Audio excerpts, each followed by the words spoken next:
Good afternoon, everyone. Hi. My name's Ava Benach, and I have the honor this morning of introducing my dad, Ava Benach.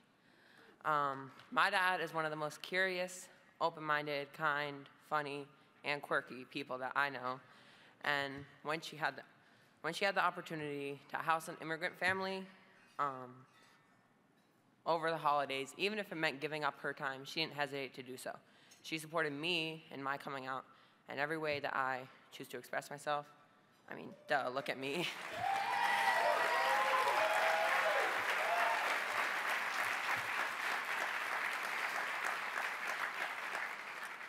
She's so accepting of everyone, and that's one of the reasons why I love her. She's able to find the good in everyone and fights for equality, rights, justice, and good, no matter what. She devotes her life to making us kids happy, and her kids happy, and helping this world to be a better place. She took us to the World Series when she could have, not World Series, NLCS, when she could have just left us at home, even though she had a tiring day at work and got, so that I could stand here and talk about all the great things that she has done, but let's be real, that would take a while.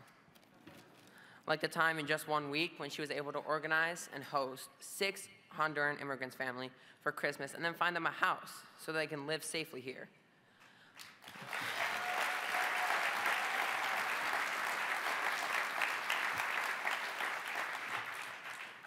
I think it's incredible, all the work that she's able to get done and how just amazing of a person she is. Okay, now time for me to bring to the stage the woman of the hour, the recipient of the Community Advocate Award, my dad, my personal queen, Ava Benach.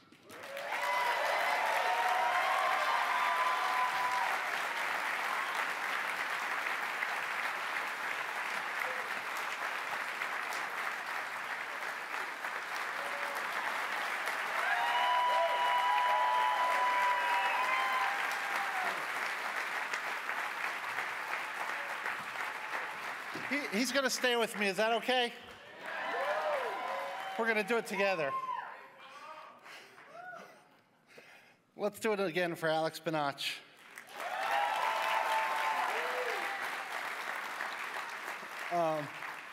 Also, Malachi, Asia, you guys are awesome.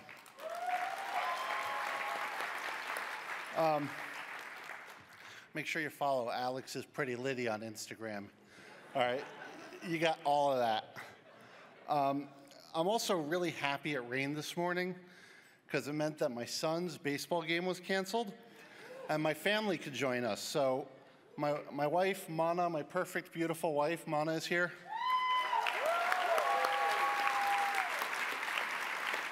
We celebrated 20 years of marriage this summer in Sandusky, Ohio.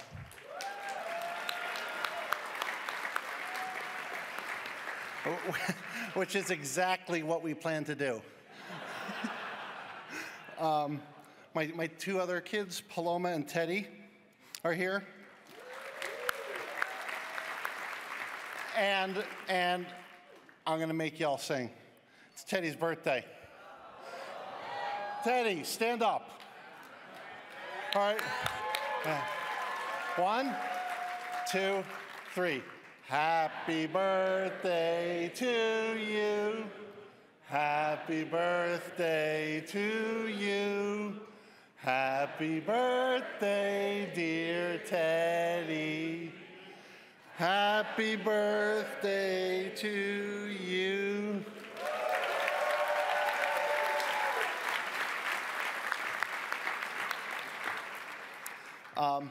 It's his birthday, so I bought him the Tito's upgrade.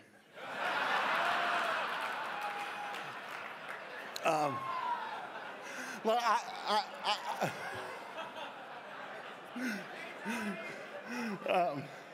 I want to thank SMYAL for this award. It really means a lot to me.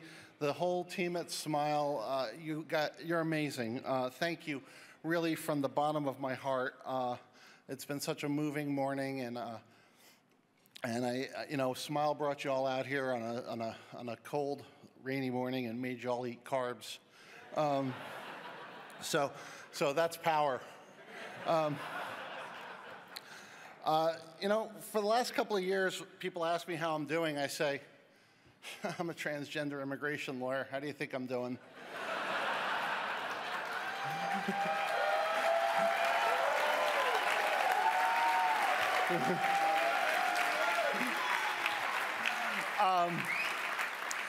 And look, as much as I like to complain, and believe me, I do, my law degree,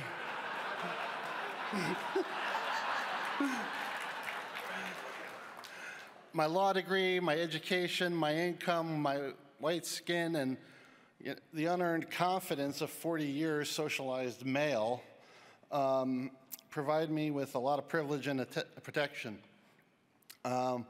I see it every day in the many trans immigrants my firm represents. Over the last 3 years, we've represented 34 transgender immigrants working with Whitman Walker Health in Casa Ruby.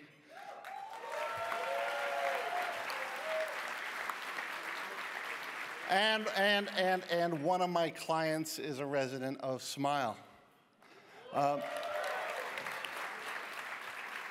You may have heard there's a significant backlog in immigration everywhere. So not all those cases are complete, but of the ones that are complete, we've won 18 of 19.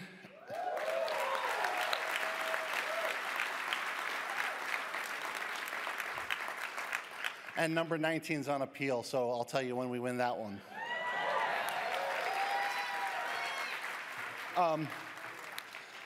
The violence that transgender people face in Central America really is unlike anything we can imagine or have ever heard. Rejection from family, church, and school leads to sex work. Caught between the gangs and the police. Here's a little tip. They're often the same people. It's a life of daily violence. They flee when the violence is too much and the body count is too high or too close. When they reach the U.S. border, they don't find welcome. They don't find refuge or protection. They find American law enforcement in riot gear. They find an asylum ban, metering, and if you really want an immigration law geek out, I can explain metering to you in excruciating detail, and remain in Mexico. 40 to 50,000 people have asked for protection in the United States and are sitting, cooling their heels in Tijuana, Juarez, Matamoros, Mexico. Between cartels, gangs, opportunistic criminals, and straight-up transphobia, many of these trans immigrants live a precarious existence that can barely be called living. When they get here, they're detained in poor conditions. Violence from other detainees, guards, facilities. The facilities operated by private prisons contracted to DHS provide inadequate care. There have been 8 deaths in ICE custody this year. Last year, a transgender woman named Roxana Hernandez died in ICE detention under suspicious circumstances. We would do everything we can to get them out of detention, and we win their asylum case, and we all ride off into the sunset, right? I wish. But there are now transgender women of color in America. There's an epidemic of violence against transgender women of color in the U.S., and particularly in our hometown. 20 murdered in 2019 in the U.S., and thank you, Sultan, for giving us the chance to have a moment of silence for the 20 that we've lost. D.C. Council is currently considering decriminalizing sex work. It would go a long way.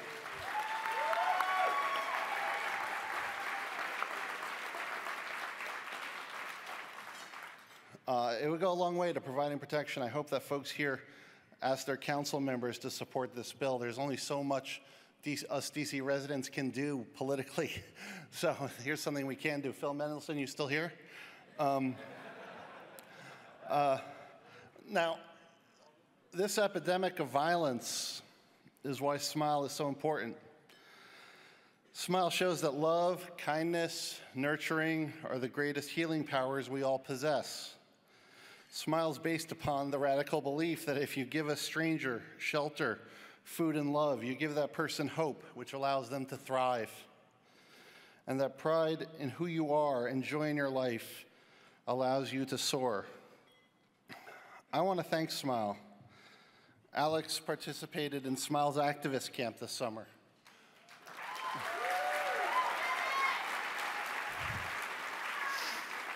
He was the youngest kid there. He's a baby. He's 13.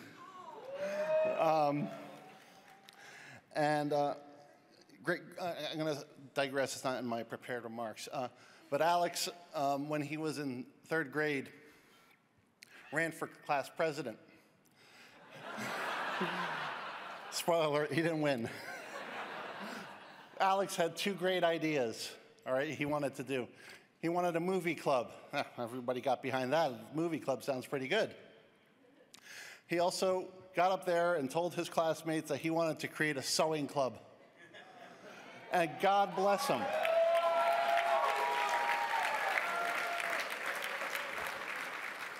And the pure confidence and innocence of youth to not understand why that wasn't accepted, why that wasn't popular, why that wasn't the thing that was going to get his classmates on board is one of the most beautiful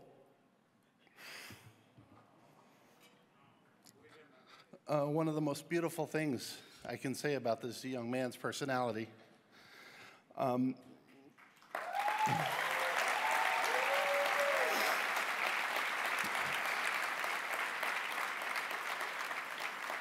So thank you for all who helped him participate in the activist camp.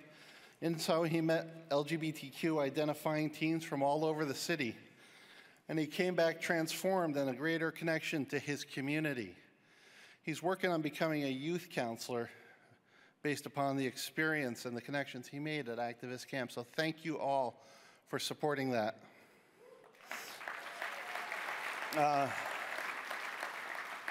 I want to thank everybody at SMYAL again. Thank you so much for this. It means the world to me. I want to thank my outstanding family and friends who are here. I've heard a lot about families that don't accept. And, you know, I'm here. I invited a friend of mine who I went to junior high school with and high school with. And she's here with her gender nonconforming child. And she's shown us the parents of trans kids who love them and support them and fight for them and are fierce for them. They're my biggest heroes.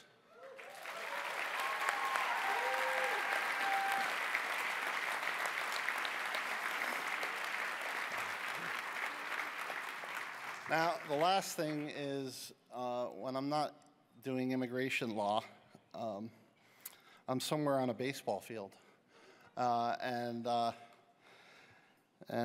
spend a lot of time on baseball. I work with girls who play baseball, and being a visible trans person has its downsides. I've lost 2 of my girls to gender transitions.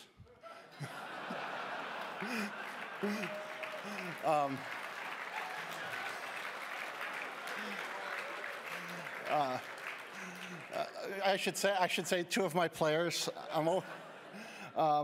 But the fact that I get to marry, talk about immigration and protecting LGBTQ youth and baseball all in one is pretty much my ideal Sunday. So I'm just going to close with something that everybody here knows is absolutely correct and true. Let's go Nats.